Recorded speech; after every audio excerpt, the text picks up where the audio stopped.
I recently played a round of Battlefield and I realized, wait, I've been playing this for years. These zones, flags or dumb objective that I couldn't care less about after seeing it probably 1,000 times, and I never thought about why I still have to do such dumb, simplistic missions in every single shooter. 2007. Simple multiplayer game modes were, well, simple because they didn't have to be more complex. Games like Halo are a prime example of simplistic game modes, and to be honest, they were okay because they were still relatively fresh in their time. There were, of course, also technical difficulties of doing more advanced game modes. Flicks. What does that mean? Advanced?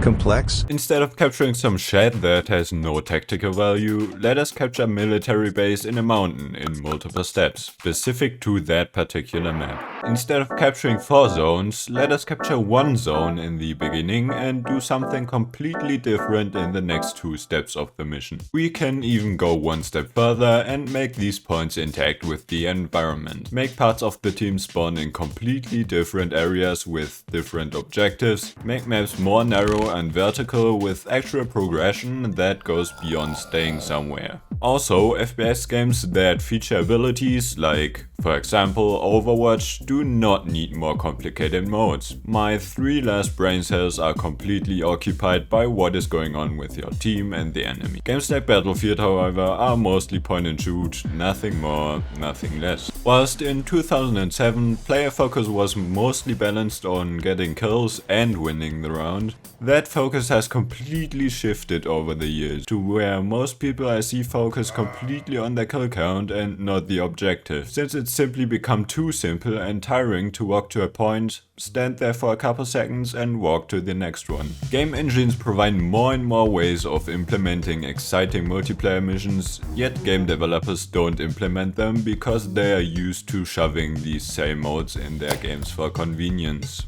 It's like they're only able to use a couple templates because players expect these modes. That is true because they are the only thing they're used to, and guess what? They're completely fine. You can cut them down to the most important and add new modes, for example in the form of missions in the style I just mentioned.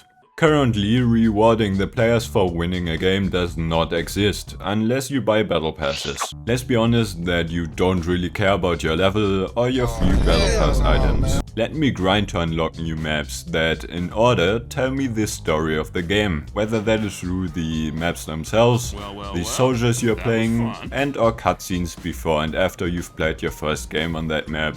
You could even expand the game story by adding new maps this way. Game modes are the foundation of what makes us dislike today's multiplayer shooters. We've been shooting in FPS games since their infancy, because, well, they're shooters. It's essential to them, otherwise they couldn't be core shooters. What is not or should not be essential to any FPS titles are the same game modes, which have not changed or gotten any more exciting for players. Whereas gunplay and other features can have rather simple changes to remain exciting, game mode should be the 50% that make us excited, not the 30% that suck all of the potential out of the game.